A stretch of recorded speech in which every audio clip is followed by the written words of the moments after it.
नमस्कार नमस्कार नमस्कार, मैं आपका दोस्त और होस्ट। और आज हम पढ़ने वाले हैं क्या? आज हम पढ़ने वाले हैं ह्यूमन कैपिटल फॉर्मेशन, जो कि है किसका? क्लास 11th का चैप्टर, क्लास 12th का इंडियन इकोनॉमी का चैप्टर है। बढ़िया चैप्टर है, मजेदार चैप्टर है, पढ़ने में आनंद भी आएगा। और इसको चलो आज शुरू करते हैं बिना किसी तो ह्यूमन कैपिटल फॉर्मेशन नाम से ही आपको समझ में आ रहा है कि इसकी बात कर रहा है, ह्यूमन कैपिटल की बात कर रहा है। किसकी बात कर रहा है? ह्यूमन, यानी ह्यूमन रिसोर्सेज के बारे में बात होगी। किसके बारे में बात होगी भैया? ये बात होगी ह्यूमन रिसोर्स के बारे में। ठीक है, किसके बारे में बात होगी? ह्यूमन रिसोर्स के बारे में बात होगी। ठीक है, ठीक। अब ह्यूमन रिसोर्स क्या होता है भाई? ह्यूमन रिसोर्स का मतलब यह है कि हमारे पॉपुलेशन से रिलेटेड जो भी सिचुएशंस होंगी, किससे? हमारे पॉपुलेशन से रिलेटेड जो भी सिचुएशंस होंगी, ये उनके बारे में बात करेगा। ठीक है, यानी हम ओवरऑल पॉपुलेशन को किस तरीके से कैपिटली इन्वॉल्व करते हैं, किस तरीके से हम कैपिटली इन्वॉल्व करते हैं, कैपिटली इन्वॉल्व करते हैं, ये उसके बारे में बात कर रहा है। बात समझ में आ रही है? बोलो, बात समझ में आई? इसी को कहते हैं क्या? Capital, sorry, human capital formation. ठीक है भैया। तो अगर इंट्रोडक्शन की बात करें तो इंट्रोडक्शन का मतलब क्या होता है कि भाई किसी भी ह्यूमन कैपिटल में, किसी भी ह्यूमन कैपिटल की अगर हम बात कर रहे होंगे तो ऑब्वियस सी बात है उसको क्या चाहिए। अगर किसी पॉपुलेशन, मान लो कि कोई पॉपुलेशन है, कोई पॉपुलेशन है, उस पॉपुलेशन को अगर तुमको कैपिटली इन्वॉल्व करना है अपनी इकोनॉमी में, तो उसको क्या करना पड़ेगा? एजुकेट करना पड़ेगा। क्या करना पड़ेगा? एजुकेट करना पड़ेगा। ठीक है, एजुकेट करना पड़ेगा। और वो एजुकेशन जो होगी, या तो वो बेसिस होगी ट्रेनिंग की, या तो किसी तरीके से उनको ट्रेन करिए, या तो कोई स्किल दे दीजिए, कोई स्किल दे दीजिए। ठीक है, जब तक पॉपुलेशन के पास कोई नॉलेज नहीं होगी, जब तक पॉपुलेशन के पास कोई नॉलेज नहीं होगी, किसी भी स्किल नहीं होगा, कोई ट्रेनिंग नहीं होगी, वो पॉपुलेशन क्या कहलाएगी? डेड एसेट कहलाएगी। क्या कहलाएगी? डेड एसेट कहलाएगी। मतलब कि सिर्फ पड़ी हुई है, कोई काम नहीं है। अगर उसके पास कोई स्किल नहीं है, कोई ट्रेनिंग नहीं है, कोई काम करने ही नहीं आता है, तो वो डेड एसेट है भाई। वो इकोनॉमी में किसी तरीके से हेल्प ही नहीं कर रही है, जो कि मोस्ट ऑफ द पॉपुलेशन हमारी इंडिया की इस समय प्रेजेंटली है। नो डाउट, बिना किसी डाउट के हमारी आधे से अधिक पॉपुलेशन बिना ट्रेनिंग, बिना स्किल के काम कर रही है। वो ऑफ द टॉपिक है, उसके बारे में कभी हम बात करेंगे। ठीक है, उसके बाद से educated person then uneducated person. भाई मैंने आपको बोल दिया कि अगर कोई भी एजुकेटेड होगा, एजुकेटेड होगा, एजुकेटेड होगा, कोई भी इंसान एजुकेटेड होगा। अब ये एजुकेशन सिर्फ रोट लर्निंग की नहीं बात कर रहा है, रोट लर्निंग की बात नहीं कर रहा है कि नहीं, education is not about the rote learning. Education in the field of, अगर आप रोट लर्निंग की भी इस्तेमाल कर रहे होंगे, प्लस उसके साथ कोई आपके पास स्किल होगी, प्लस आपने किसी चीज की ट्रेनिंग ली हुई है, तो वो अच्छा है कि अनएजुकेटेड पर्सन के मुकाबले। क्योंकि अनएजुकेटेड पर्सन हमेशा क्या होता है? डेड एसेट होता है। क्या होता है? डेड एसेट होता है। उसको किसी चीज की नॉलेज नहीं है, तो वो डेड एसेट ही कहलाएगा। दूसरा, एजुकेशन जो होता है, एजुकेशन आपको हायर अर्निंग कैपेसिटी प्रोवाइड करता है। एजुकेशन क्या प्रोवाइड करता है? हायर अर्निंग कैपेसिटी आपको प्रोवाइड करता है। कोई भी एजुकेटेड अगर होगा, मैं तुमको लिख के देता हूं, बहुत ही ऐसा कम चांस होगा कि कोई एक अनएजुकेटेड पर्सन बहुत बड़े लेवल पे होगा। बट ऑन द कॉन्ट्ररी, जो एजुकेटेड पर्सन होगा, जिसकी हायर एजुकेशन होंगी, वो जरूर ना जरूर अच्छा काम कर रहा होगा। ठीक है, तुम जितने भी स्टार्टअप्स ले लो, जितने भी स्टार्टअप्स ले लो, इसमें तुम लोग देखोगे मोस्टली क्या है? आईआईटीएन है या आईएएम है। ठीक, मोस्टली क्या है? आईआईटीएन है या आईएएम है। Plus education is always helpful to get you value, मतलब एजुकेशन से आप वैल्यू समझ पाते हैं। देखो, कुल मिला के बाबा मामला इतना है कि एजुकेशन जो है वो आपको हेल्प करता है डिसिप्लिन क्रिएट करने में। इसमें डिसिप्लिन क्रिएट करने में, जब आप एजुकेटेड होते हैं तो आप एक डिसिप्लिन सिनेरियो में चीजों को समझ पाते हैं। दूसरा, किताबें आपको मोरालिटी सिखाती, क्या सिखाती हैं?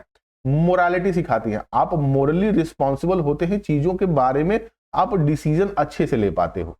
जब भी कोई किताब पढ़ते हो, जब भी कोई एग्जाम देते हो, तो तुमको एक basic idea, rule of thumb है, वो समझ में आने लगता है कि नहीं, ये चीजें हमको ऐसे नहीं करनी। तो एजुकेशन इज लाइक दैट, कि एजुकेशन हमेशा आपको क्या करता है? वैल्यू क्रिएट करता है।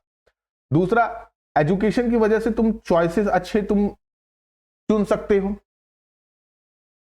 भाई डॉक्टर बनना है, डॉक्टर बनना है, इंजीनियर बनना है, या कंप्यूटर इंजीनियर बनना है, या सॉफ्टवेयर इंजीनियर बनना है, लॉयर बनना है, एडवोकेट बनना है, सीए बनना है, सीएस बनना है, ठीक है।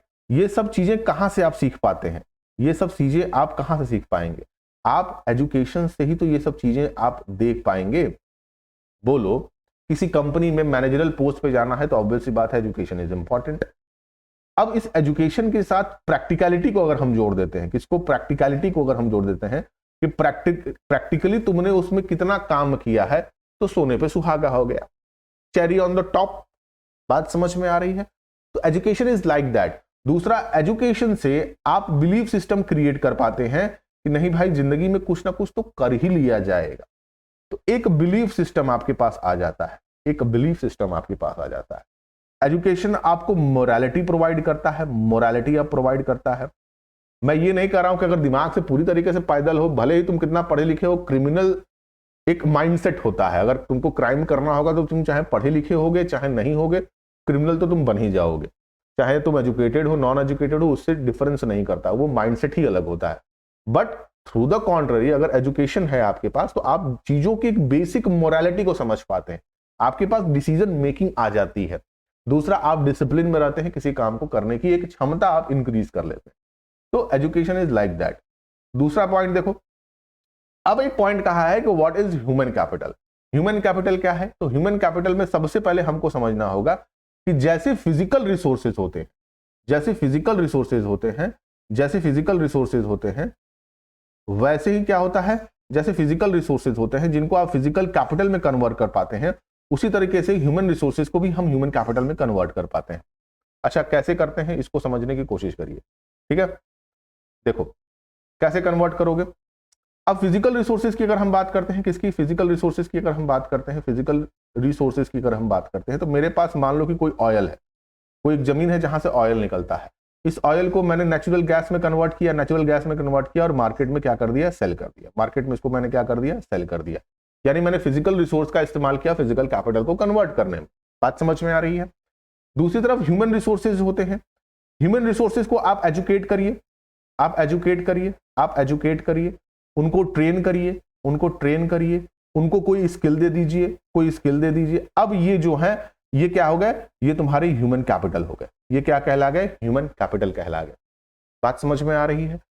तो ह्यूमन रिसोर्सेज को जब आप एजुकेट कर देते हैं, क्योंकि अगर आप एजुकेट नहीं करेंगे तो ये किसकी तरह काम करेंगे? डेड एसेट किस तरह काम करेंगे? मतलब कि सिर्फ पड़े हुए हैं, कोई काम नहीं है, रिसोर्सेज का सिर्फ इस्तेमाल कर रहे हैं। अनएम्प्लॉयड आदमी भी क्या होता है? डेड एसेट होता है। अगर वो इकोनॉमी में किसी तरीके से हेल्प नहीं कर रहा है, इकोनॉमी को किसी तरह से बढ़ाने की कोशिश नहीं कर रहा है, तो वो डेड एसेट ही है। वो बस खा रहा है, पी रहा है, सो रहा है, मस्त आनंद में उसका जीवन कट रहा है।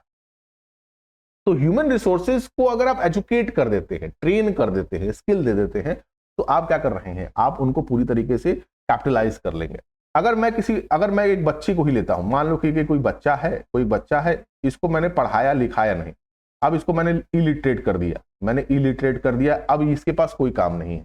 अब ये क्या कर सकता है? सिर्फ लेबर ही तो कर सकता है, लेबर वाला ही काम कर सकता है। मिट्टी उठाएगा, मिट्टी करेगा, मिस्त्री करेगा, यही काम करेगा। तो कहीं ना कहीं ये जो है वो उस तरीके से हमारे इकोनॉमिक्स में, यानी हमारे इकोनॉमिक बैरियर को तोड़ नहीं पा रहा है, सिर्फ कमा रहा है, खा रहा है। बट इसी तरफ इस बच्चे को अगर मैंने एक वेल एजुकेशन दे दिया, मैंने इसको ट्रेन कर दिया, मैं उसको यही काम अगर आर्किटेक्ट मैं इसको बना दूं, तो ये क्या करेगा? इकोनॉमी में पैसा लेके आएगा, ये बड़ा से बड़ा काम करेगा, बड़े बड़े टारगेट्स पूरा करेगा, उस पर पैसा जो कमाएगा उस पर ये टैक्स देगा। तो कहने का मतलब क्या है कि आप अपने ह्यूमन रिसोर्सेज को किस तरीके से एजुकेट करते हो, ट्रेन करते हो, स्किल करते हो, ये उससे ज्यादा इंपॉर्टेंट होता है। बात समझ में आई? अब यहां पे कुछ बेसिक्स क्वेश्चंस को हम देखते हैं, जो क्वेश्चंस इंपॉर्टेंट हैं। ऑब्वियस सी बात है, ये इंपॉर्टेंट क्वेश्चंस हैं, ये आपके क्वेश्चन बनते हैं और ये बनते हुए आए हैं, किसी ना किसी तरीके से क्वेश्चंस पूछे जाएंगे। What are the sources of human capital? Human capital के सोर्सेज क्या हो सकते हैं? अब ह्यूमन कैपिटल को समझने से पहले ये तुमको समझना होगा कि कौन से एजुकेशन, कौन सी ट्रेनिंग, कौन सी स्किल्स इनको आप प्रोवाइड कर रहे हैं। क्या आप ऑन द जॉब ट्रेनिंग दे रहे हैं? लोगों को नौकरी अगर आप दे रहे हैं तो किस बेसिस पे दे रहे हैं? आपकी इकोनॉमी में कितने इंजीनियर्स हैं, कितने डॉक्टर्स हैं, कितने मैन्युफैक्चरिंग यूनिट्स हैं जो ह्यूमन रिसोर्स ने चालू की, कितने स्किल्ड वर्कर्स हैं, इस पे डिपेंडेंसी आती है, कितने अनस्किल्ड आपके पास लेबर्स हैं, ये इस पे डिपेंडेंसी आती है। उसके बाद से आता है, is there any relation between the human capital and economic growth the country. क्या ह्यूमन कैपिटल और इकोनॉमिक ग्रोथ में कोई रिलेशन है? एकदम है मेरे भाई। कोई भी कंट्री बिना ह्यूमन रिसोर्सेज के चल ही नहीं पाएगी, बिना ह्यूमन रिसोर्स के चल ही नहीं पाएगी। जापान की अगर हम बात करते हैं तो जापान मोस्टली किस पे काम करता है? ह्यूमन कैपिटल पे ही तो काम करता है। वहां पे लोग काम कर रहे हैं। जापान अगर हम देखेंगे पिछले 100 ईयर्स के बीच में जापान यहां से यहां गया, तो कारण किसकी वजह से हुआ? उसके ह्यूमन कैपिटल की वजह से, क्योंकि वो अपने काम को लेके बहुत डिसिप्लिन है, बहुत ज्यादा वो फोकस्ड है अपने काम को लेके। तो कहने का मतलब क्या है कि इकोनॉमिक ग्रोथ में ह्यूमन कैपिटल का होना बहुत जरूरी है। विदाउट ह्यूमन कैपिटल का आप काम नहीं करते। आप कितनी भी बड़ी बड़ी मशीनरी लेके आइए, अब लोग कह रहे हैं कि एआई हमारी नौकरी खा जाएगा। चलो ठीक है, मैं एक बात कहता हूं कि एआई तुम्हारी नौकरी खा जाएगा, बट ये भी ध्यान रखो कि एआई को जनरेट करने के लिए हमें, एआई को कंट्रोल करने के लिए हमें कोई ना कोई इंसान की तो जरूरत पड़ेगी ही पड़ेगी। बट अब ये सिचुएशन है, आने वाले 100-200 सालों में हो सकता है कि ऑटोमेटिक जनरेटिव एआई आ जाए जो खुद को, अपने माइंड को डेवलप कर सके। बट कहीं ना कहीं उसको पावर चाहिए चलने के लिए। अगर ग्रिड में ऑनलाइन अगर वो है, अगर मैं पूरी ग्रिड को ही बंद कर दूंगा तो काम खत्म है। बात समझ में आ रही है? तो कहने का मतलब यह है कि एआई का जो इस्तेमाल है उसको चलाने के लिए एक इंसान की जरूरत पड़ेगी ही पड़ेगी।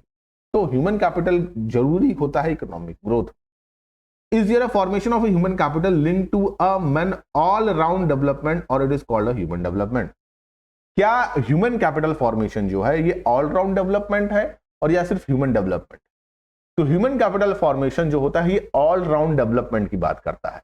ये सिर्फ ह्यूमन डेवलपमेंट की बात नहीं करेगा, ये सिर्फ ह्यूमन डेवलपमेंट की बात नहीं करेगा, ये ऑल राउंड डेवलपमेंट की बात करेगा। कि जब कोई ह्यूमन कैपिटल जो होता है, जब कोई ह्यूमन रिसोर्सेज जो होते हैं, जब ये डेवलप्ड होते हैं, तो ऑब्वियस सी बात है ये अपने स्टैंडर्ड ऑफ लिविंग को इंक्रीज करेंगे ही करेंगे। स्टैंडर्ड ऑफ लिविंग को इंक्रीज करेंगे ही करेंगे। भाई कोई भी इंसान है अगर वो अच्छी नौकरी कर रहा है तो वो स्टैंडर्ड ऑफ लिविंग को इंक्रीज करेगा ही करेगा। दूसरा, वो इकोनॉमिक ग्रोथ को भी परस्यू करेगा। जब आपके पास पैसा आने लगता है तो आप क्या करते हैं? आप इकोनॉमी में किसी ना किसी तरीके से मदद करते हैं, हेल्प करते हैं। आप एक अच्छा घर बनवाएंगे, एक अच्छी गाड़ी लेंगे, अपने बच्चे को अच्छा एजुकेशन देंगे। बात समझ में आ रही है कि नहीं समझ में आ रही है? सिचुएशन आप वैसे ही नहीं रहते हैं जब आपकी स्थिति, मान लो कि तुमने जीरो से स्टार्ट किया, तुम्हारे पास कुछ भी नहीं था, और जैसे जैसे तुम इनकम जनरेट करने लगोगे, जैसे जैसे तुम पैसा बढ़ाने लगोगे, पैसा कमाने लगोगे, तो ऑब्वियस सी बात है तुम क्या करोगे? उस पैसे को कहीं ना कहीं इकोनॉमिक ग्रोथ में ही तो तुम लगाओगे। टैक्स दोगे, घर बनवाओगे उस पर टैक्स दोगे, गाड़ी लोगे उस पर टैक्स दोगे, बच्चों को पढ़ाओगे उस पर टैक्स दोगे। तो कहने का मतलब क्या है कि ओवरऑल डेवलपमेंट जो होती है वो किससे आती है? ह्यूमन कैपिटल से आती है। बात समझ में आ रही है? अगला क्वेश्चन बोलता है कि what role can a government play in human capital formation of India? तो अब गवर्नमेंट का रोल क्या है? गवर्नमेंट का रोल है अपने एसेट्स को बचाना, ठीक है। अब उन एसेट्स को बचाने का सबसे बड़ी बात है, ह्यूमन रिसोर्सेज को बचाने का सबसे अच्छा तरीका है क्या? हेल्थ केयर फैसिलिटी प्रोवाइड करना। एक डिसेबल आदमी, एक पढ़ा लिखा व्यक्ति जो है, अगर वो बीमार है, उसको कैंसर हो गया, उसको कोई बीमारी हो गई, अगर उस पे पैसा खर्च नहीं कर रही है गवर्नमेंट, तो ये समस्या की बात है।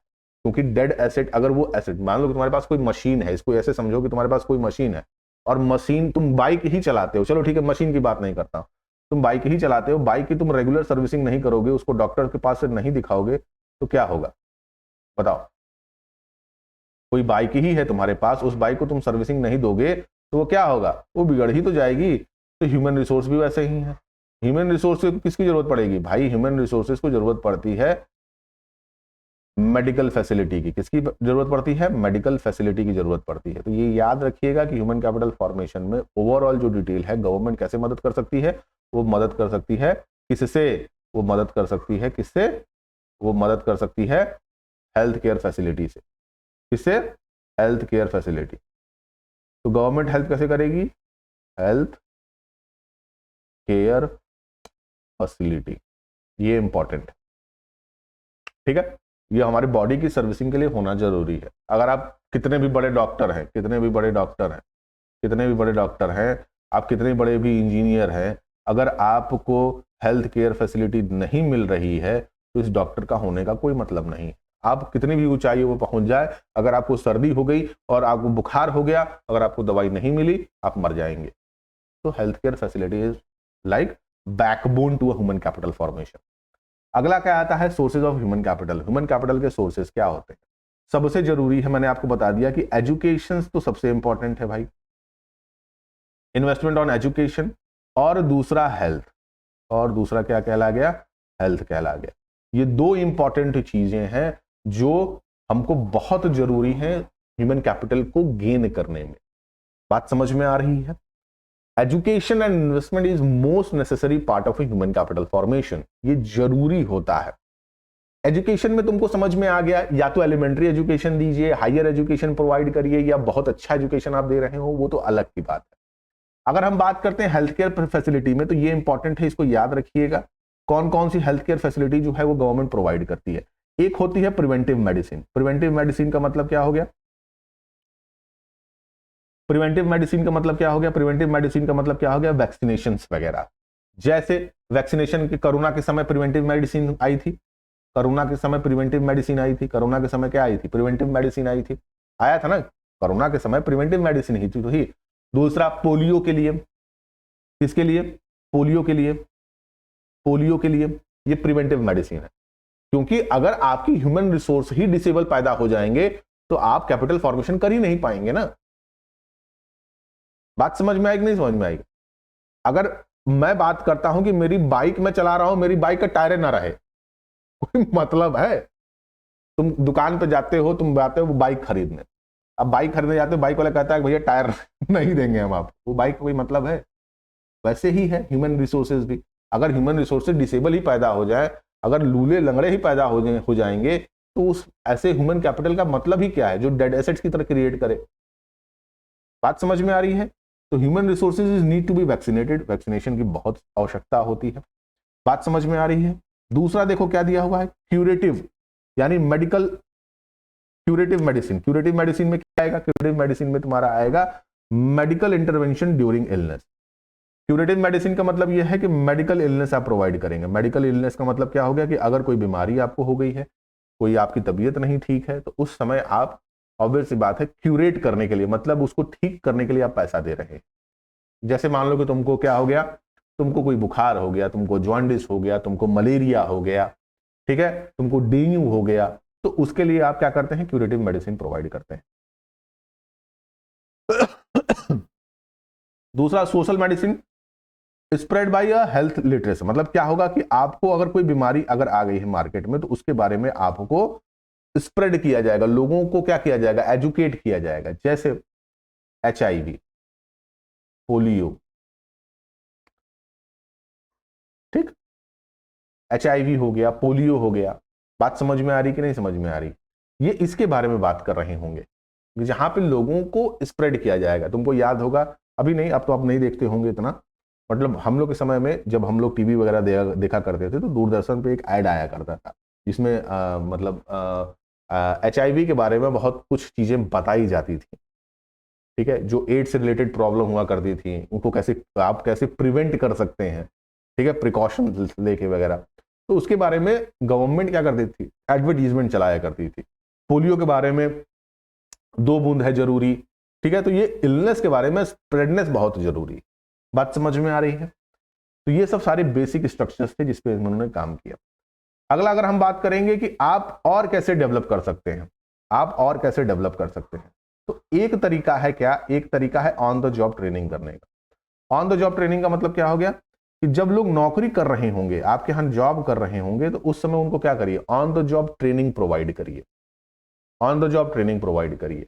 जैसे कहने का मतलब क्या हो गया कि अगर कोई मशीन आई है, जैसे आपके यहाँ कोई सुपरवाइजर काम कर रहा होगा किसी मशीन पे, ठीक है, कोई सुपरवाइजर आपके यहाँ किसी मशीन पे काम कर रहा होगा, तुमने टेक्नोलॉजी को अपग्रेड किया, तुमने नई मशीन, न्यू मशीन ले आया और उस सुपरवाइजर को नहीं पता है कि उस मशीन को कैसे चलाना है। तुमने क्या किया, तुमने उसको ऑन द जॉब ट्रेनिंग दे दी, मतलब नौकरी करते समय तुमने उस मशीन को कैसे चलाना है तुमने उसको बता दिया कि भैया ऐसे आप मशीन को चलाइए। बात समझ में आई? माइग्रेशन का मतलब क्या हो गया? माइग्रेशन का मतलब क्या हो गया कि जब लोग अच्छी अपॉर्चुनिटी के लिए, क्या करने के लिए? अच्छी अपॉर्चुनिटी के लिए एक जगह से दूसरी जगह जाते हैं। अब मैं मान लो कि मैं अपने गांव में हूं, मुझे यहां नौकरी नहीं मिल रही, मैं कहां जाऊंगा? मैं शहर की तरफ भागूंगा जहां मुझे नौकरी मिल जाए। तो माइग्रेशन, ठीक है। Information related to the labour market, government क्या करती है? डिफरेंट। अब इसके लिए गवर्नमेंट क्या कर सकती है? गवर्नमेंट ये कर सकती है कि लेबर मार्केट के बारे में वो अपनी एक तरीके से लोगों को बताए कि हाँ भाई ये प्रोसेस मार्केट में आया है, ये तरीके आए हैं मार्केट में जिसमें आप नौकरी को पा सकते हैं। अब इसमें बहुत सारे तरीके हैं। गवर्नमेंट क्या करती है? गवर्नमेंट इवेंट्स वगैरह चालू करती है, जिसमें क्या होती है कि उसमें वो लोगों को बुलाती है और कहती है कि भैया ऐसा है कि हम बड़े बड़े कंपनियों को या छोटी कंपनियों को बुला रहे हैं, जिनके पास जो स्किल होगी उसके हिसाब से वो नौकरी ले सकते हैं। दूसरा, गवर्नमेंट को ये करना चाहिए कि वो गवर्नमेंट लेबर मार्केट्स में वो लोगों को ये जनरेट करे कि क्या रेट चल रहा है, मतलब कि कितना पैसा उनको देना चाहिए, प्लस कौन कौन सी नौकरियां अवेलेबल हैं लोगों के लिए, उनके स्किल और उनके ट्रेनिंग के हिसाब से। अगला पॉइंट दिया हुआ human capital and economic growth, ये दोनों ही इंटर रिलेटेड है, ये दोनों ही इंटर रिलेटेड है, ह्यूमन कैपिटल और इकोनॉमिक ग्रोथ। मैंने अभी आपको बताया था कि जैसे जैसे लोग डेवलप करेंगे, जैसे जैसे लोग डेवलप करेंगे, जैसे जैसे इकोनॉमिक ग्रोथ होगी, जैसे जैसे आपके रिसोर्सेज अच्छे होंगे, वैसे वैसे आपकी इकोनॉमिक ग्रोथ होगी। बात समझ में आ रही है? अच्छा, अब इस पे एक बात कही गई थी कि अब एजुकेशन से रिलेटेड कुछ चीजें हैं जिनको बात करते हैं। देखो ये रिपोर्ट्स हैं, ये रिपोर्ट्स इंपॉर्टेंट है, क्वेश्चन से कभी कभी पूछ देता है, ठीक है। डॉश बैंक जो जर्मनी की बैंक थी, इसने कहा था कि करीबन ग्लोबल, अगर हम बात करते हैं ग्लोबल ग्रोथ सेंटर की बात करते हैं, तो एक साथ 2005 को इन्होंने ये रिपोर्ट दी थी, ठीक है, ग्लोबल ग्रोथ सेंटर वाली, जिसमें इन्होंने कहा था कि करीबन 40% राइज होगा एजुकेशन का, किसमें? बाई 2020 में। बाई 2020 में करीबन 40% का राइज होगा एजुकेशन में। वर्ल्ड बैंक की दूसरी तरफ रिपोर्ट की बात करता है कि इंडियन एंड नॉन इकोनॉमिक्स अगर हम बात करें तो 2005 में करीबन हमारा पर कैपिटल इनकम कितना था? $1000, और 2020 में हमारा पर कैपिटल इनकम कितना पहुंच जाएगा? $3000 के आसपास। $3000 के आसपास हम पर कैपिटल इनकम कमा रहे होंगे। अब ये रिपोर्ट्स क्या शो कर रही हैं, पहले हम ये समझते हैं। तो अगर हम बात करते हैं ग्लोबल सेंटर रिपोर्ट की, तो उन्होंने 1/7/2005 को इन्होंने एक रिपोर्ट दी थी, जिसमें उन्होंने कहा था कि इंडियन एजुकेशन करीबन 40% राइज होने वाला। क्या होने वाला है? 40% राइज होने वाला है, ठीक है। 40% राइज होगा कब तक? 2020 तक करीबन 40% राइज हो जाएगा। अब ये रिपोर्ट आई थी, बट ऐसा हुआ नहीं। अभी मैं आपको बताऊंगा क्यों नहीं हुआ, ठीक। ये डेटा है, जो कि डेटा है, क्वेश्चन में पूछ देता है तो डेटा देना जरूरी होता है। जब क्वेश्चन लिखते हैं और डेटा देते हैं तो सामने वाले टीचर को लगता है कि हाँ भाई तुमने पढ़ा है, तो डेटा लिखना बहुत जरूरी है। दूसरा, वर्ल्ड बैंक की रिपोर्ट है, इसमें उन्होंने कहा था कि 2005 तक करीबन हमारी जो पर कैपिटल इनकम है वो $1000, यानी पर कैपिटल इनकम जो है, पर कैपिटल इनकम जो है वो कितनी है? हमारी पर कैपिटल इनकम है वो $1000 के हिसाब से 1000। 2020 में ये करीबन $3000 के आसपास चली जाएगी। डोंट अबाउट द लाइट, ये फ्लिकर हो रहा है, लाइट नहीं है यहाँ पे, ठीक है। तो $3000 के आसपास हमारी पर कैपिटल इनकम चली जाएगी 2020 तक, बट मुझे नहीं लगता है कि 3000 तक गई है। अभी तो शायद 2024 में थोड़ा सा ज्यादा हुआ है, ये करीबन हमको लगता है कि $3400 या $3500 के आसपास हुआ, ठीक है, अच्छी बात है। अब आगे चलते हैं। अब बात क्या है? Human capital and human development, ठीक है। तो human capital and human development, अब इन पूरे के पूरे ह्यूमन कैपिटल और ह्यूमन डेवलपमेंट में सिर्फ दो ही चीजों को रिलेट किया गया है। एक तो कहा गया है एजुकेशन से, और दूसरा कहा गया है हेल्थ केयर फैसिलिटी से। ये दोनों ही जरूरी हैं, नेसेसरी हैं, ये दोनों ही नेसेसरी हैं। विदाउट एजुकेशन और without health care facility society हमारी डेवलप कर ही नहीं पाएगी। अब ये कैसे इंपॉर्टेंट है ये मैं आपको समझा देता हूं। जैसे मैंने आपको एग्जांपल दिया कि अगर आपको अब ह्यूमन कैपिटल जो इंसान होते हैं, ह्यूमन होते हैं, ठीक है, ह्यूमन होते हैं, ह्यूमन को आप एजुकेट करते हैं, क्या करते हैं, एजुकेट करते हैं, मतलब कि उनको एजुकेट करते हैं। अब वो एजुकेशन से रिलेटेड हो, ट्रेनिंग से रिलेटेड हो, स्किल से रिलेटेड हो, इससे हमको कोई मतलब नहीं। कहने का मतलब ये है कि हम उनको एजुकेट करेंगे ताकि वो हमारे क्या कर सके, इकोनॉमिक डेवलपमेंट में हेल्प कर सके। तो जब भी आप एजुकेट करते हैं, दूसरा इनको ये ध्यान रखना है कि जब भी आप किसी को एजुकेट करते हैं तो उस एजुकेशन के साथ साथ आपको हेल्थ केयर भी देना बहुत जरूरी होता है। क्या करना होता है, हेल्थ केयर देना बहुत जरूरी होता है। कारण है, अगर ये ह्यूमन के पास कोई बीमारी आ गई, अगर इस ह्यूमन के पास कोई बीमारी आ गई, कोई बीमारी आ गई, कोई इलनेस हो गई, तो ये जो हो गया, ये जो ह्यूमन हो गया, ये ह्यूमन किस में बन जाएगा, डेड एसिड बन जाएगा। क्या बन जाएगा, डेड एसिड बन जाएगा। डेड एसिड बन जाएगा। क्यों बन जाएगा भाई, मैंने आपको शुरुआत में ही बताया था कि आप कितने भी अच्छे डॉक्टर हों, कितने भी अच्छे इंजीनियर हों, कितने भी अच्छे लॉयर हों, कितने भी अच्छे लेबर हों, कितने भी अच्छे लॉयर हों, अगर आपको कोई बीमारी हो गई और उस बीमारी का इलाज नहीं हो गया तो आपका काम 25। आप कितनी भी बड़ी नौकरी कर रहे हो, अगर आपका कैंसर हो गया तो सारी सारी नौकरी आपकी धरी की धरी रहे। बात समझ में आ रही है कि नहीं समझ में आ रही। बड़े बड़े लोग बीमारी से मर गए, हम और आप क्या होते हैं। तो कहने का मतलब ये है कि हमको अपने ह्यूमन रिसोर्सेज को अच्छा रखने के लिए हेल्थ केयर फैसिलिटी प्रोवाइड करना बहुत जरूरी है। और ये हेल्थ केयर जो होता है, ये कौन देता है, ये गवर्नमेंट देती है। ये कौन देता है, ये गवर्नमेंट देती है।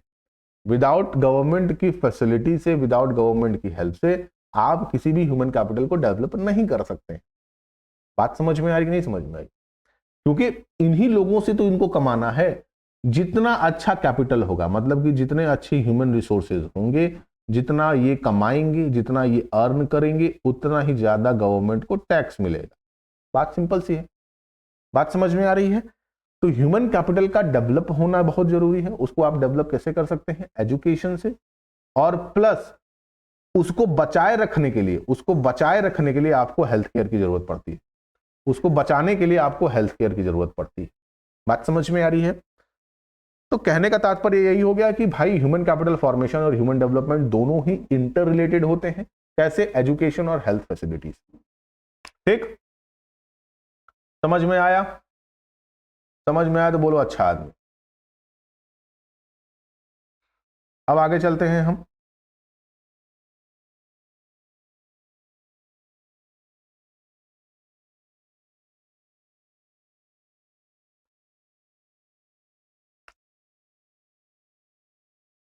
अगला दिया हुआ है states of human capital formation. ठीक है, अब इसमें बोला है कि जो ह्यूमन कैपिटल फॉर्मेशन है, ह्यूमन कैपिटल फॉर्मेशन है, ह्यूमन कैपिटल फॉर्मेशन है, ये जो है, ये आउटकम है किसका, ये आउटकम है, ये आउटकम है किसका, कि कितना पैसा आप खर्च कर रही हैं एजुकेशन पे। मतलब कि अगर गवर्नमेंट गवर्नमेंट गवर्नमेंट गवर्नमेंट कितना एक्सपेंडिचर कर रही है, कितना एक्सपेंडिचर कर रही है किस पे, एजुकेशन पे, एजुकेशन पे, यही जो है वो डिफाइन करेगा क्या, यही जो है वो डिफाइन करेगा हमारे ह्यूमन कैपिटल फॉर्मेशन को। यही जो है वो डिफाइन करेगा किसको, ह्यूमन कैपिटल फॉर्मेशन को। बात समझ में आ रही कि नहीं समझ में आ रही, गवर्नमेंट कितना पैसा खर्च कर रही है किस पे, एजुकेशन पे, यही हमारा डिफाइन करता है हमारे HCF यानी ह्यूमन कैपिटल फॉर्मेशन को। अब ये एक्सपेंडिचर कितना वो कर रही है एलिमेंट्री एजुकेशन पे, यानी शुरुआती के एजुकेशन पे वो कितना खर्च कर रही है, प्लस हायर एजुकेशन पे कितना कर रही है, प्लस हायर एजुकेशन पे कितना पैसा खर्च किया जा रहा है। दूसरा, मैंने आपको बता दिया कि health is important for the HCF। अच्छा ठीक है, अब आपने उनको तो डेवलप कर दिया, आपने ह्यूमन कैपिटल को डेवलप कर दिया, अब उनको बचाने के लिए आप कितना हेल्थ केयर पे खर्च कर रहे हैं, कितना हेल्थ केयर पे खर्च कर रहे हैं, कितनी आपने फैसिलिटीज प्रोवाइड की, कितनी आपने फैसिलिटीज प्रोवाइड की, कितने हॉस्पिटल्स तैयार किए, कितने हॉस्पिटल्स तैयार किए, आपके यहां खर्च कितना आता है, हॉस्पिटल्स का खर्च कितना आता है, मतलब कि एक्सपेंडिचर आप कितना कर रहे हैं, एक्सपेंडिचर पे आप खर्च कितना कर रहे हैं। बात समझ में आई कि नहीं समझ में आई। अभी तो स्थिति थोड़ी सी ठीक भी है और खराब भी है, चलिए उस पर हम आगे बात करेंगे कैसे, वो ऑफ द टॉपिक है। जो डेटा है, डेटा के हिसाब से हम बात कर रहे हैं, इसमें ज्यादा हम पॉलिटिकली इंटरवीन नहीं करेंगे क्योंकि वो मामला दूसरा हो जाएगा। अब आता है कि education system India, how much government spend on education. तो अगर हम बात कर रहे होंगे 2014 तक की, अगर हम बात करेंगे, आगे का डेटा हम देखेंगे कि percentage of total government expenditure 1952 से 2014 तक करीबन 7% से लेके 15% तक आप गए थे। कितना गए थे? अगर हम बात कर रहे होंगे टोटल गवर्नमेंट एक्सपेंडिचर, तो गवर्नमेंट ने 1952 से 2014 के बीच में कितना एक्सपेंडिचर किया है एजुकेशन पे, तो करीबन 7% यानी 8% का इंक्रीमेंट हुआ था। 1952 में 7.92% था और 2014 में ये 15.7% था। ये हम बात कर रहे हैं पोस्ट बीजेपी, ठीक है। अगर हम जीडीपी की बात करें तो जीडीपी अगर हम बात कर रहे होंगे तो उस समय यानी 1952 से कितना हम जीडीपी का खर्च कर रहे थे, 0.64%, और 2014 में हम खर्च कर रहे थे 4.1%। 4.1% हम खर्च कर रहे थे। 2014 और 2024 में कोई डेटा नहीं बदला है, मात्र 0.5% का अंतर आया है, इससे ज्यादा नहीं, इसी के बीच में होगा। यानी पिछले 10 सालों में हमने एजुकेशन पे कोई भी इंक्रीमेंट नहीं किया, हमने जीडीपी को बढ़ाया ही नहीं। अब तुम कहोगे कि सर कैसे हम कह दें, हम कैसे कह दें, तो आओ तुमको हम डेटा दिखाते हैं। डेटा तुम जब देखोगे तो तुमको खुद ही पता चलेगा कि सर हम क्या सही दिशा में जा रहे हैं एजुकेशन के समय में। आ जाओ आ जाओ आ जाओ आ जाओ आ जाओ आ जाओ, देखो ये टाइम्स ऑफ इंडिया का रिपोर्ट है, टाइम्स ऑफ इंडिया का रिपोर्ट है, और टाइम्स ऑफ इंडिया के रिपोर्ट से देखो क्या दिया हुआ है। इन 2015 to 2014 India has allowed 4.1% to 4.6% of its GDP education, meeting international benchmark। International benchmark तोड़ रहे हैं आप, मतलब कि अपनी जीडीपी का 4.6% आप एजुकेशन पे लगा रहे हैं, तो आप क्या कर रहे हैं, आप बेंचमार्क तोड़ रहे हैं। ये मेरा रिपोर्ट नहीं भैया, ये मेरा रिपोर्ट नहीं है, टाइम्स ऑफ इंडिया का रिपोर्ट है। देख लो, टाइम्स ऑफ इंडिया का रिपोर्ट है ये, और इन्होंने कहा है कि करीबन 4.6% ऑफ जीडीपी के, higher than a many in region says UNESCO. UNESCO ने कहा है कि भैया कि बहुत ज्यादा आप खर्च कर रहे हैं। भाई हमको, मेरे पास वही एसेट ही तो है, ह्यूमन कैपिटल में वही एसेट है, और उस पर हम 4.6% कह रहे हैं, बहुत अच्छी बात है। अच्छा चलो ठीक है, अगला डेटा देखो, मिनिस्ट्री ऑफ एजुकेशन देखो। मिनिस्ट्री ऑफ एजुकेशन की अगर हम बात कर रहे हैं तो मिनिस्ट्री ऑफ एजुकेशन, एक मिनट, हाँ ये देखो मिनिस्ट्री ऑफ एजुकेशन क्या कहती है। मिनिस्ट्री ऑफ एजुकेशन देखो, मिनिस्ट्री ऑफ एजुकेशन का डेटा है, budgetary provision for the education of training 2021 have gone up to कितना, 9,88,800 करोड़ अंडर अ रेवेन्यू, ठीक है, 58%, यानी 14.16% की बात की गई है। कितना, 14.16% की बात गई है, और रेवेन्यू कितना आया है, 1.79%, 14.16%, 14.16%। यहां पे देखो 2014 में कितना था, 15.7%, 15.7%, 15.7%, और यहां पे कितना है, यहां पे 14.16% है। मैं कुछ नहीं बोलूंगा, सब डेटा है, मेरा नहीं, मिनिस्ट्री ऑफ एजुकेशन कह रही है, मैं कुछ नहीं कह रहा हूं, मिनिस्ट्री ऑफ एजुकेशन कह रही है, मैं कुछ भी एक शब्द नहीं बोलूंगा, ये डेटा है आपके पास, ठीक। जीडीपी की बात की गई है तो जीडीपी भी तुमने देख लिया भाई, 4.1 to 126% की बात हो रही थी, बात समझ में आ रही है, तो जीडीपी भी वही है भाई, देख लो। Elementary education and higher education की बात करें तो 2014 और 15 में अगर हम बात कर रहे होंगे कि हाईएस्ट कितना था, हाईएस्ट कितना था, 34,651। ये कहां खर्च किया गया था, हिमाचल प्रदेश में, और सबसे ज्यादा कम किया गया था बिहार में। सबसे ज्यादा कम कहां किया गया था, बिहार में कम किया गया था। अब क्या हम बोले, 50 साल पहले एजुकेशन कमीशन 1964 और 1966 की बात करें तो इन्होंने 50 साल पहले ही बोला था कि हमको अपनी जीडीपी का करीबन 6% तो एजुकेशन पे खर्च करना ही पड़ेगा। 50 साल पहले हमको बोला गया था कि हमको अपनी जीडीपी का 6% तो खर्च करना ही पड़ेगा, तभी हम अपने ह्यूमन कैपिटल का पूरी तरीके से इस्तेमाल कर पाएंगे। और हम हैं कहां पे अभी, 4.6% पे। 50 साल में हम बढ़े ही नहीं। क्या अब हम बोले, आगे हम बोलेंगे तो मामला दूसरा कुछ हो जाएगा। तो यहां से आपको समझ में आया, यहां से आपको मामला समझ में आया कि क्या मामला है। देखो मामला क्या है, कहने का मतलब यह है कि 1966 में, 1966 में अगर 1960s की अगर हम बात करें तो उस समय एजुकेशन जो कमिटी थी, जो एजुकेशन कमिटी थी, एजुकेशन कमिटी ने बोला था कि करीबन हमको अपनी जीडीपी का, करीबन हमको अपनी जीडीपी का 6% तो ग्रोथ रेट हमको चाहिए ही चाहिए एजुकेशन पे, एजुकेशन पे चाहिए ही चाहिए। 1952 से 2024 तक हमारा जो जीडीपी का एनुअल परसेंटेज था वो कितना था, 4.16%। मतलब कि अगर हम बात कर रहे होंगे 70 सालों में, 70 ईयर के बीच के डिफरेंस की अगर हम बात करें तो करीबन सिर्फ 4% की ग्रोथ रेट हमने देखी है। कहां की, एजुकेशन में। मतलब हम अपने जीडीपी का 4% ही खर्च कर रहे हैं, अपनी जीडीपी का हम सिर्फ 4% ही खर्च कर रहे हैं। टोटल परसेंटेज की अगर हम बात करेंगे तो हम कितना गए थे, 7.92% से 15.7%। ये 2014 तक का डेटा है। अब 2020-24 में ये डेटा 14.67% पे आ गया है। बढ़ने की जगह और घट गया है, बढ़ने की जगह और घट गया है। जहां बढ़ना चाहिए उसको वहां पे ये घटा ही दिए हैं। बात समझ में आ रही है कि नहीं समझ में आ रही है? अगला देखो,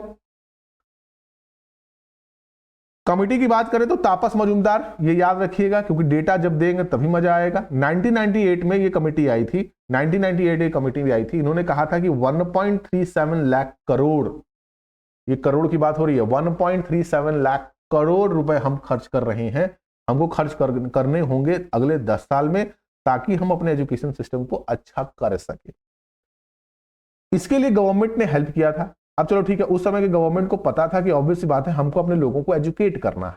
तो 2009 में राइट ऑफ एजुकेशन एक्ट आया, जिसमें 6 से 14 साल के बच्चों को फ्री एजुकेशन देने की बात हुई थी, जिसके तहत primary schooling teaching, primary teaching आपको फ्री की गई थी, प्राइमरी टीचिंग जिसमें आपको फ्री की गई थी। बट गवर्नमेंट को यह लगा था कि हमको भाई ऑब्वियस सी बात है कि चलो ठीक है, हम 6 से 14 साल के बच्चों को तो हम फ्री एजुकेशन दे ही रहे हैं, बट हमको क्या करना है कि हमको कुछ पैसा चाहिए ताकि हम उनको डेवलप कर सके। ठीक है, तो 1 से लेके 5 तक की तो एजुकेशन आपकी फ्री रही थी, मतलब 1 से लेके 5 तक की एजुकेशन फ्री रही है। अगर उसके बाद से आप एजुकेशन ले रहे होंगे या 12th से हायर एजुकेशन से जा रहे होंगे तो आपको 2% का सेस देना था, 2% का सेस देना था। ये सेस का इस्तेमाल हो रहा था किसके लिए, एजुकेशन डेवलपमेंट के लिए। किसके लिए, एजुकेशन डेवलपमेंट के लिए। अब ये मामला चला 2014 तक, 2014 तक ठीक था कि गवर्नमेंट कह रही थी कि चलो ठीक है भैया 2% ही हम 2% सेस लेंगे, मतलब टैक्स लेंगे। कितने से, जो 6 से लेकर 12 तक पढ़ रहे हैं या 12 के बाद हायर एजुकेशन में जा रहे हैं उनसे 2% का हम टैक्स लेंगे, ताकि उस पैसे का हम इस्तेमाल कर सकें जो प्राइमरी के बच्चे हैं, मतलब कि 6 से 14 साल के बच्चे हैं जिनको राइट टू एजुकेशन एक्ट में डाला गया था, उनको हम पढ़ाई करा सके। क्योंकि उनको जरूरत पड़ेगी कि इंफ्रास्ट्रक्चर की, भाई स्कूल्स चाहिए ही चाहिए, प्लस उनको चाहिए एक टीचर की, प्लस उनको चाहिए मील्स, क्योंकि भाई हमारी पॉपुलेशन तो गरीब है ना, मोस्ट ऑफ द पॉपुलेशन गरीब है। तो उन पॉपुलेशन को खाना खिला के, हो सके तो उनको खाना खिलाया जाए, उनको एजुकेट किया जाए, उनको पढ़ाया जाए, उनको स्कूल में बुलाया जाए। तो उसके लिए हमको पैसे की जरूरत थी। बात समझ में आई कि नहीं समझ में? बुक्स की जरूरत थी, बुक्स की जरूरत थी, एक अच्छा इंफ्रास्ट्रक्चर की जरूरत थी। ये 2014 तक। फिर डेटा पे आते हैं, फिर डेटा पे आते हैं और हमारी प्रेजेंट गवर्नमेंट ने इस पे 18% टैक्स दे दिया, 18% टैक्स दे दिया, जो जीएसटी के तहत आता है। मगर अगर आप बुक खरीद रहे हैं उस पर भी 18% देंगे, फीस देंगे उस पर आप 18% देंगे, फीस छोड़ के बाकी जितने भी हैं चीजें, फीस छोड़ के, मतलब ट्यूशन फीस छोड़ के, इसमें ट्यूशन फीस छोड़ दीजिए, ट्यूशन फीस के अलावा आप जितने भी बाकी चीजों का इस्तेमाल करेंगे उस पर आपको 18% जीएसटी देनी पड़ेगी। मैं कुछ भी नहीं कह रहा हूं, मैं कुछ भी नहीं कह रहा हूं, ये डेटा है आपके सामने, जीएसटी रिपोर्ट है भाई, ऑन एजुकेशन सर्विसेज पे जीएसटी का आपका रिपोर्ट है। आओ देखते हैं।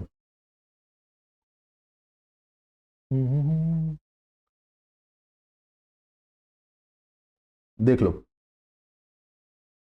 देखो ये, यहां देखिए,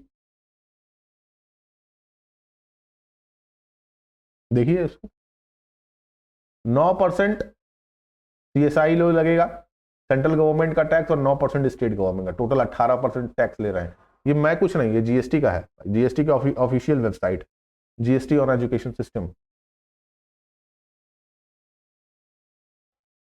अच्छा, इनका भाई, इनका अगर इनका स्वरूप पढ़िए, इनका पढ़िए कि क्या कह रहे हैं, ये क्या कहते हैं। जीएसटी की ऑफिशियल वेबसाइट कह रही है कि education is not defined as a CGST act but as per apex court decision Lok Shiksha trust via CIT, education is a process of training and developing knowledge skills and character of students by normal schooling. चलो ठीक है। Taking the education sector has always been a sensitive issue, taxing education, ठीक है, as education is see more as a social activity than a business one. The government has a constitutional obligation to provide free and compulsory elementary education to every child. मैंने बता दिया भाई, elementary education आपको provide करना government की जरूरत थी। Thus the promote education, it would beneficial if educated services are exempted from tax. However, commercialization of education is also a reality. इनको पता है कि कॉमर्शलाइजेशन हो रहा है, कॉमर्शलाइजेशन हो रहा है, इनको पता है कि कॉमर्शलाइजेशन हो रहा है, इनको पता है कि प्राइवेटाइजेशन हो रहा है, इनको पता है कि हम कंट्रोल नहीं कर पा रहे हैं। ठीक है। The distinctions between the core and ancillary education is blurring, education is now an organised industry with a huge revenue. इनको पता है कि भैया पैसा तो है एजुकेशन में। ठीक। The GST Act tries to maintain a fine balance whereby the core educational services provided and received by educational institutions are expenses, other services are sought. Classification of educational services अब headings के हिसाब से इन्होंने जो भी है चीजें बांट दी हैं, जिसमें ट्यूशन वगैरह माफ की, ट्यूशन फीस हम नहीं लेंगे, ट्यूशन फीस पे किसी भी प्रकार की GST नहीं ली जाएगी। अगर आपके स्कूल में लिया जा रहा है तो अच्छी बात है, अच्छी दिशा में आप जा रहे हैं। बट देख लीजिए, टैक्स में 9% सेंट्रल CGST लगा हुआ है और 9% आपका SGST लगा हुआ है। ये मैं कुछ नहीं कर रहा हूं, सब ऑफिशियल वेबसाइट्स पे दिया हुआ, देख लो। अब मैं क्या बोलूं, प्राइमरी एजुकेशन पे ये स्थिति चल रही है। अगला पॉइंट दिया हुआ है, future prospects, education for all still a distant dream. भाई सभी के लिए एजुकेशन फ्री है, ये ड्रीम अभी भी पूरा नहीं हुआ है। प्राइमरी एजुकेशन आप अगर यूपी साइड में चले जाइए, यूपी साइड में गवर्नमेंट ने पूरी तरीके से हमको नस्तो नाबूद कर दिया, यूपी साइड में नस्तो नाबूद कर दिया। आपके पास गवर्नमेंट किसी तरह से मदद ही नहीं कर रही है कि आपको किसी तरीके से स्किल दिया जाए। क्या है आपके पास? गवर्नमेंट ना कंप्यूटर फैसिलिटी प्रोवाइड कर रही है बच्चों को, ना उस लेवल पे एजुकेशन सिस्टम प्रोवाइड कर रही है। कारण भी तो है, कारण भी तो है, यहां के लोग भी तो वैसे हैं ना। कारण खाली गवर्नमेंट की ये कह दे कि खाली गवर्नमेंट परेशान नहीं, यहां के लोग परेशान हैं। तुम खुद सोचो, IAS, मैं एग्जांपल देता हूं, IAS की नौकरी में करीबन 1000 सीट्स हैं, 1000 सीट्स हैं। अगर मैं बात करता हूं टोटल ओवरऑल इन 1000 लोगों के, अगर हम सैलरी बेस की बात करते हैं, तो मैं बात करता हूं कि गवर्नमेंट 500 करोड़ खर्च कर रही होगी, 500 करोड़ रुपया खर्च कर रही होगी इन 1000 IAS IPS जो भी हैं, इन 1000 फील्ड्स में, एक 500 बच्चों के 500 करोड़ रुपया खर्च कर रही होगी इनको सैलरी देने। अब कितनी कोचिंगें हैं IAS की, कितनी कोचिंगें IAS की हैं? मैं एक सिंपल सा एग्जांपल देता हूं। कोई एक इलाहाबाद की अगर कोई कोचिंग होगी, कोई इलाहाबाद की एक कोचिंग होगी जो 1 लाख रुपए चार्ज करती है एक बच्चे से। कितना? 1 लाख रुपए चार्ज करती है एक बच्चे से। एग्जाम्पल देखते जाइए, सिर्फ एक कोचिंग की मैं बात कर रहा हूं, एक जगह की बात कर रहा हूं, किसी का नाम मैं नहीं ले रहा हूं। 1 लाख एक बच्चे से चार्ज कर रही है, एक बैच में 30 बच्चे हैं। एग्जाम्पल की बात कर रहा हूं। अगर ये दिन के 5 बैच चला रहे होंगे, यानी कितने बैचेज हो गए, कितने बैचेज हो गए? दिन के 5 बैच चलाते होंगे तो करीबन मैं बात करता हूं कि 3 5 15, मतलब कि 150, यानी 1.5 करोड़ सिर्फ एक दिन, मतलब सिर्फ 150 बच्चों से आ रहा है। अगर इनके पास 500 बच्चे होंगे, 5 करोड़। एक कोचिंग से, एक जगह से इतना पैसा आ रहा है, एक शहर से। एक कोचिंग से। 10 कोचिंगें होंगी, 50 करोड़ एक शहर से। 10 शहर 500 करोड़, यही वसूल दिए ये सब। तो डिस्टेंट ड्रीम है अभी, education is distant dream, possible नहीं है। दूसरा, यहाँ के लोग भी तो पैसा खर्च नहीं करना चाहते हैं, प्राइमरी एजुकेशन में बच्चों को भेजना ही नहीं चाहते हैं। जो कि प्राइमरी के टीचर अच्छे खासे हैं, वो बीएड किया हुआ है, वो एग्जाम दे के आया हुआ है, वो एक अच्छे रिस्पॉन्सिव सिस्टम पे काम कर रहा है। आप किसी भी शहर में चले जाइए, उसमें जो जो टीचर्स सरकारी स्कूल्स में पढ़ा रहे हैं वो क्या बेवकूफ हैं क्या? वो आदमी बीएड किया हुआ है, उसने ग्रेजुएशन किया, पोस्ट ग्रेजुएशन किया, बीएड किया, एग्जाम क्वालिफाइड किया, तब वो जाके आपके यहां पढ़ा रहा है। वो कॉम्पिटिटिव है। बट आपको प्राइवेट स्कूल में पढ़ना है जो सुंदरता के बेस पे, अच्छी सुंदर टीचर ले आएंगे, सुंदर सुंदर एकदम। टीचर नहीं, मॉडल रखते हैं ये कि उनको देख के बच्चे अट्रैक्ट होंगे। रिसेप्शन पे एक सुंदर से लड़की बैठा देंगे, hello sir, how can I help you, hello sir, hello sir, ऐसे बातें करेंगे आप एकदम पिघल जाएंगे। पापा जाएंगे एग्जाम, पापा कहेंगे बच्चे का एडमिशन कराएंगे, अरे वहां पे तो बहुत अच्छे से प्रिंसिपल एकदम सुंदर से रखेंगे, जिनको देख के मत बच्चों का, अरे देखो वे, अरे बिजनेस की टीचर आई हैं, देखो वे इकोनॉमिक्स की टीचर आई हैं।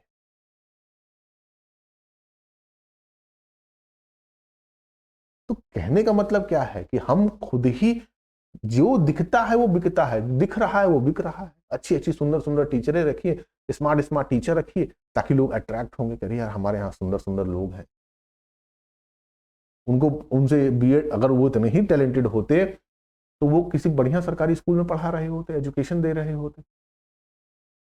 तो हमारे यहाँ education is a distant dream. लोग प्राइवेट स्कूल्स को ज्यादा अच्छा समझते हैं, और उसका गवर्नमेंट को लग रहा है। गवर्नमेंट भी क्या करेगी जब तुम खुद ही अपने पैर पे कुल्हाड़ी मारोगे? भाई जापान में चले जाइए, चाइना में चले जाइए, यूएस में चले जाइए, गवर्नमेंट खर्च करती है पैसा। मैं नहीं कहता हूं कि नहीं खर्च करती है, गवर्नमेंट खर्च कर रही है पैसा एजुकेशन पे, क्योंकि वहां के लोग पढ़ना चाहते हैं, करना चाहते हैं। फ्री आपको चीजें दी जाती हैं, आपको एलिमेंट्री एजुकेशन भी फ्री किया गया है। सरकार इतनी बेवकूफ थोड़ी नहीं कि एजुकेशन फ्री करके रखी हुई, मगर आप पढ़ेंगे तब तो। गांव के बच्चों की पढ़ाई वैसे ही मरी हुई होती है। जो पुअर सोसाइटी के लोग हैं अपने बच्चों को उतना पढ़ा नहीं पाते। Education is necessary. अगर तुम पढ़े लिखे रहोगे तभी तो अपने बच्चों को पढ़ाओगे, नहीं पढ़े लिखे रहोगे तो कहां से पढ़ा पाओगे? अगर तुमने पढ़ाई की ही नहीं तो कैसे पढ़ाओगे उसको? पढ़ना जरूरी है। Gender equality better than before, gender equality better than before. भाई पहले से हमारी जेंडर इक्वालिटी तो हुई है, अब तो भाई, अब हम क्या बोले, बहुत अच्छी हुई है। ऐसा हुई है तो लोग आत्महत्या कर ले रहे हैं, लोग आत्महत्या कर ले रहे हैं, तो ऐसी जेंडर इक्वालिटी आ गई है। हायर एजुकेशन, अब लोग हायर एजुकेशन की तरफ ज्यादा की तरफ बढ़ रहे हैं, अग्रसर हो रहे हैं। भाई जिनके पास पैसा है वो विदेश चले जाते हैं, फॉरेन इंस्टीट्यूट्स में एडमिशन ले लेते हैं, ताकि उनको एक अच्छा एजुकेशन सिस्टम प्रोवाइड हो। बात समझ में आ रही है? तो एजुकेशन अब जो है, अब देखो कुछ थोड़ा सा ऑफ द टॉपिक में बात करूंगा, ठीक है, थोड़ा सा ऑफ द टॉपिक में बात करूंगा, ताकि चीजें आपको समझ में आ सके। ठीक है, बेसिक चीजों को आप समझ पाएंगे, तभी आप चीजों को कैरी ऑन कर पाएंगे। देखो एजुकेशन इज इंपॉर्टेंट, एजुकेशन बहुत जरूरी है। अगर हम पढ़े लिखे होते हैं, अगर हम पढ़े लिखे होते हैं तभी हम अपने बच्चों को पढ़ा लिखा पाएंगे। आप अगर पढ़ रहे हैं, आप सोच रहे हैं कि आप पढ़ेंगे नहीं, आपका काम नहीं होगा, तो ये बात याद मत रखिएगा। ठीक है, मैं तुमको एग्जांपल देता हूं, देखो कारण क्या है। एजुकेशन क्यों इंपॉर्टेंट?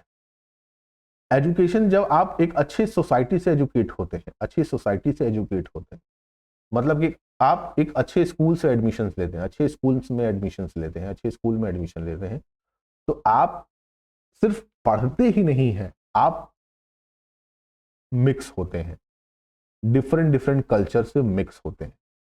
दूसरा, आपके दोस्ती यारी भी अच्छे अच्छे लोगों से होती है, अच्छे अच्छे लोगों से होती है।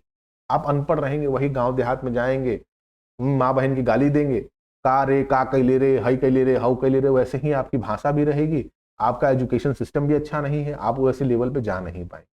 तो जब भी आप एजुकेट होते हैं, एक अच्छे स्कूल से पढ़ते हैं, अच्छे कॉलेजेस से पढ़ते हैं, तो आप कल्चरली मिक्स हो पाते हैं। अलग अलग कल्चर के बच्चे आपको मिलते हैं, अलग अलग फील्ड के बच्चे आपको मिलते हैं, अलग अलग फील्ड के आपको बच्चे मिलते हैं। इससे क्या होता है? इससे आपकी एक कम्युनिटी तैयार होती है, एक कम्युनिटी तैयार होती, कम्युनिटी तैयार होती। इससे आपकी एक कम्युनिटी तैयार होती है। अच्छा, कम्युनिटी जब तैयार होती है उससे क्या बेनिफिशियल होता है? जब कम्युनिटी आपको मिलती है तो आपको एक बेसिक आइडिया समझ में आ पाता है कि हाँ, आपको जिंदगी में करना क्या है। आप एक्सप्लोर कर पाते हैं चीजों को। क्या कर पाते हैं? चीजों को एक्सप्लोर कर पाते हैं।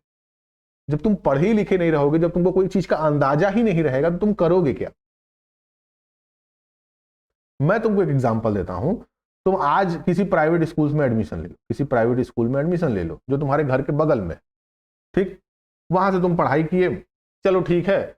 और प्राइवेट स्कूल में जब तुम एडमिशन ले लिए, कॉलेज में एडमिशन ले लिए, तो वहां के जो बच्चे होंगे वो उसी एरिया से आ रहे होंगे, अगले बगल से आ रहे होंगे। तो तुम क्या हो गए? तुम कुएं के मेढक हो गए, उसी कुएं में रह गए, उसी कुएं में, उसी कुएं के मेढक पढ़ रहे हैं। जैसे ही आप किसी बड़ी यूनिवर्सिटी में एडमिशन लेते हैं, मैं कहता हूं कि आप बीएचयू में एडमिशन ले लीजिए।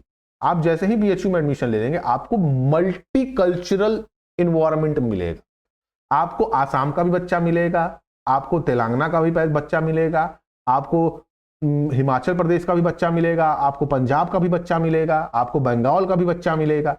अब इससे क्या हो गया कि मल्टी कल्चरल बच्चे तुम्हारे साथ बैठ रहे हैं, पढ़ रहे हैं। अब उनसे, उनके डिफरेंट कल्चर्स के हिसाब से तुम डिफरेंट आइडियाज तुम्हारे दिमाग में आने लगते हैं। जब आप बात करते हैं एक दूसरे के साथ, तो आप कल्चरली भी चीजों को बांटते हैं, तो आपका दिमाग खुलता है कि हाँ यार, हमको ये भी करना है, हम ये भी कर सकते हैं। अब मान लो कि तुमको कोई एक आसाम, कोई तुमको पंजाब का कोई बंदा मिला। अब वो बंदा जो है, वो उसके जो फादर हैं वो किसी क्लोथिंग बिजनेस में,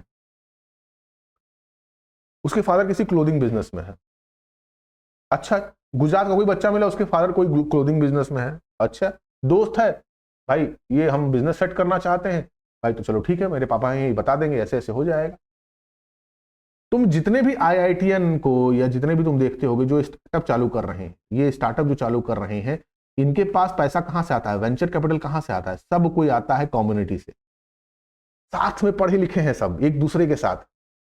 कोई उसका दोस्त है, कोई उसका दोस्त है, कोई उसका दोस्त है, कोई ऐसे काम कर रहा है, कोई वैसे काम कर रहा है। भाई नया स्टार्टअप चालू करना है, चलो भाई वेंचर कैपिटल, उसका दोस्त है वेंचर कैपिटल कर रहा है, आओ भाई पैसा दिला देते हैं तुमको, काम करो। कितने भी स्टार्टअप्स तुम देखोगे जो इस समय टॉप नॉच चल रहे होंगे, वो या तो आईआईटीएन होंगे, या तो आईएम में होंगे, या किसी बड़ी कंपनी में काम किए होंगे। वो कभी भी ग्राउंड जीरो से ऊपर नहीं गए हैं। बहुत ही मिनिमम केस होता है जो ग्राउंड जीरो से ऊपर की तरफ जाता है। 100 में से एक आध दो लोग ही हैं जो ग्राउंड जीरो से ऊपर तक लेके गए हैं। बाकी 99% जितने भी स्टार्टअप्स तुमको आज दिख रहे हैं, वो सब कहां है? सब कम्युनिटी बेस है। वो या तो आईएम से पढ़े हुए हैं, या आईआईटी से पढ़े हुए हैं, या किसी बड़ी कंपनी में काम किए हुए हैं, या किसी कोई उनका दोस्त बड़ा हुआ है। तो इससे फायदा होता है। Education is helpful. एजुकेशन हमेशा तुम्हारी मदद करता है चीजों की समझ को बढ़ाने के लिए। तुम एक कम्युनिटी क्रिएट कर पाते हो, तुम दोस्ती यारी अच्छी कर पाते हो। तो एजुकेशन इज लाइक दैट। बात समझ में आई? तो एजुकेशन पे फोकस करिए। बात समझ में आई? तो यहां पे आपका कैपिटल फॉर्मेशन कंप्लीट हो। होप करता हूं कि ये वीडियो अच्छा लगा हो। अच्छा लगा हो तो लाइक करो, शेयर करो, सब्सक्राइब करो। और हाँ, पढ़ाई पे ध्यान दो। पढ़ाई is one of the best thing in the world. बिना पढ़े लिखे आप कुछ नहीं कर पाएंगे। तो एजुकेशन इज इंपॉर्टेंट। ठीक है? होप करता हूं कि वीडियो अच्छा लगा हो। अच्छा लगा हो तो लाइक करो, शेयर करो, सब्सक्राइब करो। कल मिलते हैं इसी समय इसी वक्त। तब तक के लिए सब सही, दूध दही।